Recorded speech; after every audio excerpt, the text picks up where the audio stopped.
Bismillahirrahmanirrahim. Dear student, today we will discuss about past indefinite tense. Yesterday we were discussing about present indefinite tense. Now today we will discuss about the past indefinite tense. After watching this video, you will be benefited. What kind of benefit you will get? That would be you will know about the structure of present past indefinite tense and its structure, and what kind of parts of speech, and what kind of form of verb would be used in this tense, past indefinite tense. So in this lecture you will learn past indefinite tense, negative, interrogative, and as well as there would be exercise at the end of the lecture. There would be exercise for you to solve this in comment section. Firstly, go to the first slide, that is past indefinite tense. Word इसकी पहचान क्या होगी? Past indefinite tense की पहचान इस तरह की जा सकती है कि इसमें उर्दू फ़िक्रात के आखिर में था, थी, छोटी ये, बड़ी ये वगैरह आते हैं.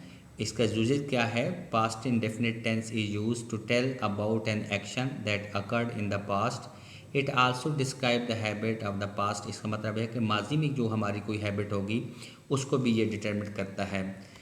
अब जो है उर्दू में ये देखेंगे कि इसके इस्तेमालात क्या हैं और इसकी मिसालें क्या हैं. इस ज़माने का इस्तेमाल ऐसे कामों का जिक्र करने के लिए होता है जो माजी में हुए हों या कोई माजी की आदत बयान करते हों. मसलन मैंने ख़त लिखा, उसने नज़म पढ़ी, हमने परिंदे देखे. इन जितनी मिसालें हैं इसमें ये ज़ाहिर होता है कि ये सारे एक्शन जो है वो पास्ट में हुए हैं, माजी में हुए हैं, और ये माजी को ज़ाहिर करते हैं. अब हम इसका देखेंगे कि इसमें फॉर्म ऑफ वर्ब और हेल्पिंग वर्ब कौन सा लगेगा. इसके जो पॉजिटिव सेंटेंस होंगे पास्ट प्रेजेंट इंडेफिनिट की तरह जो है पास्ट इंडेफिनिट में जो है पॉजिटिव सेंटेंस में कोई भी हेल्पिंग वर्ब इस्तेमाल नहीं होता. नेगेटिव में और इंट्रोगेटिव में जो है डिड का इस्तेमाल होता है, जैसे कि प्रेजेंट में जो है डू और डज का होता था और इसके अंदर जो है वो डिड का इस्तेमाल होता है.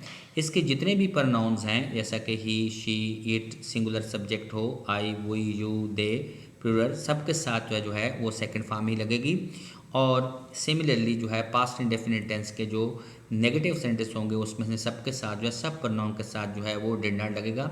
और इंट्रोगेटिव सेंटेंस के साथ जो है डिड शुरू में आएगा सब्जेक्ट से पहले, सबके साथ ही डिड आएगा. इसका स्ट्रक्चर हम देखते हैं. लेकिन इसका इस्तेमाल जो है फॉर्म ऑफ वर्ब जो है वो डिफरेंट होगी. अगर हमारा पॉजिटिव सेंटेंस होगा तो उसको अफर्मेटिव सेंटेंस भी कहते हैं, वो हमेशा जो है सेकंड फॉर्म आएगी. और इंट्रोगेटिव और साथ साथ नेगेटिव सेंटेंस के साथ जो है फर्स्ट फॉर्म आएगी. अब इसका देखते हैं कि second form of verb is used in simple sentence. Verb one is used in negative and interrogative. इन दो सेंटेंस नेगेटिव इंट्रोगेटिव में जो है वो फर्स्ट फॉर्म और पॉजिटिव में जो है वो सेकंड फॉर्म यूज़ होगी. सादा फ़िक्रात में वर्ब की दूसरी, जबकि मनफी और सवालिया फ़िक्रात में पहली वर्ब की फॉर्म इस्तेमाल होगी. अब हम इसको देखते हैं. हमारा सादा फ़िक्रात जो है सिंपल सेंटेंस या अफर्मेटिव सेंटेंस का स्ट्रक्चर क्या होगा उसको हम देखते हैं. सब्जेक्ट जो है शुरू में आएगा, फिर सेकंड फॉर्म ऑफ वर्ब आएगा और फिर जो है हमारा ऑब्जेक्ट आएगा. अब in simple sentence of the past indefinite tense verb one is use. जैसा कि सोबिया ने फूल तोड़ा, सोबिया प्लक्ड अ फ्लावर्स. अब जो है इसके अंदर आप देखेंगे प्लक्ड जो है that is a second form, past form है. इसने झूठ बोला, ही टोल्ड अ लाई. अब टेल क्योंकि पहली फॉर्म है और अब हम क्योंकि पास्ट की बात कर रहे हैं तो इसलिए हमें टोल्ड लगाना है. तुमने अपना वक्त ज़ाया किया, यू वेस्टेड योर टाइम. इन तीन सेंटेंस में आप देखें प्लक, टोल्ड एंड वेस्टेड जो है ये सेकंड फॉर्म ऑफ वर्ब है. इससे हमें ये पता चलता है कि ये पास्ट इंडेफिनिट टेंस है.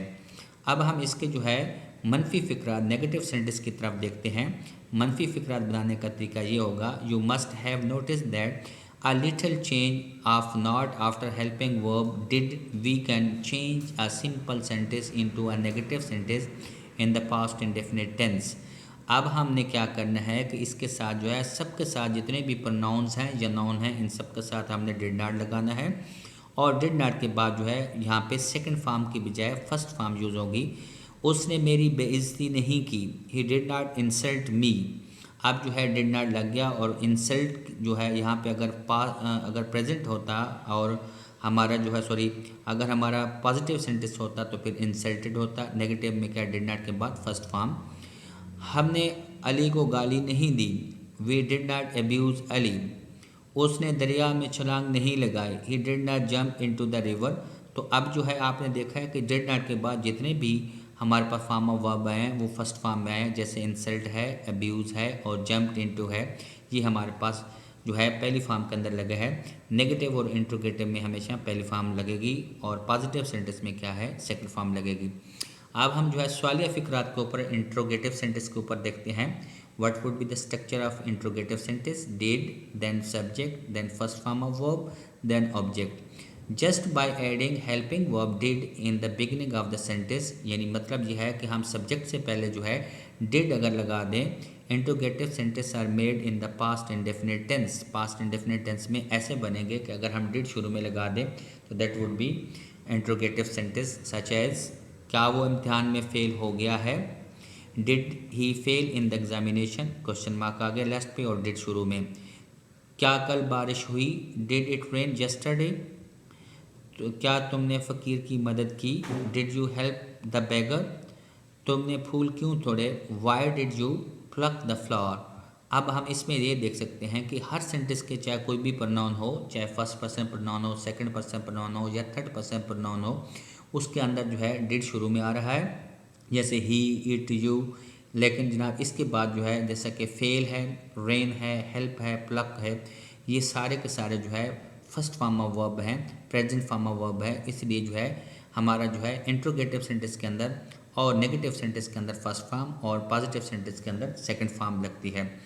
नेक्स्ट जो है अब आपके लिए जो है ये आपकी एक्सरसाइज है, आपने इस प्रैक्टिस के लिए यूज़ करना है और कमेंट सेक्शन में जो है आप इन सेंटेंस को ट्रांसलेट करके लिखें ताकि जो है मुझे पता चले कि आप कितनी एफर्ट के साथ जो है ना कर रहे हैं। हेल्प मैं थोड़ी सी आपको कर देता हूँ। सेंटेंस है, हमने खूब मेहनत की, ये जो है मेहनत के लिए जो है हार्ड वर्क होता है या वर्क हार्ड होता है। उन्होंने पुराना मकान बेच दिया, बेचने को सेल कहते हैं, लेकिन फॉर्म ऑफ वर्ब आपने खुद यूज़ करना है। उसने अपना सामान नहीं बांधा, ये भी आप देख लें। क्या तुमने मुझे याद किया? याद करने को जो है रिमेंबर नहीं होता बल्कि क्या मिस होता है वर्ब करने के लिए। क्या अली ने उसे कान से पकड़ा? पकड़ने के लिए कैच होता है। आगे नेक्स्ट बेटे देखते हैं कि अगर हम देखें कि अगले से मालगाड़ी मुसाफिर गाड़ी से टकरा गई, ये भी पास्ट का टेंस है। मज़दूरों ने हड़ताल नहीं की, ये भी पास्ट का टेंस है। तुमने मेरी नसीहत पर अमल नहीं किया। क्या आयशा ने डरावना ख्वाब देखा? क्या उसने हमें गालियाँ दी? ये जितने भी सेंटेंस हैं ये प्रीवियस आपके जितने भी एग्जांपल दिखे हैं उनमें से लिया गया है और आपने इन जो है 10 सेंटेंस को अपने जो है मेरे कमेंट सेक्शन के अंदर जो है इसको इंग्लिश बनाकर इंग्लिश को ट्रांसलेट करके आपने मुझे लिखना है ताकि मुझे पता चले कि आप कितनी ज़्यादा जो है इस टेंस को अंडरस्टैंड कर सके हो। और इससे हमें ये इंसाइट मिलती है कि हमारे जो स्टूडेंट्स हैं और जितने भी लर्नर हैं वो लर्निंग प्रोसेस से गुजर रहे हैं।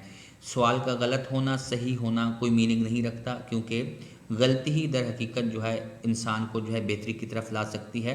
इंसान जितनी ज़्यादा गलती करता है उतना ज़्यादा सीखता है।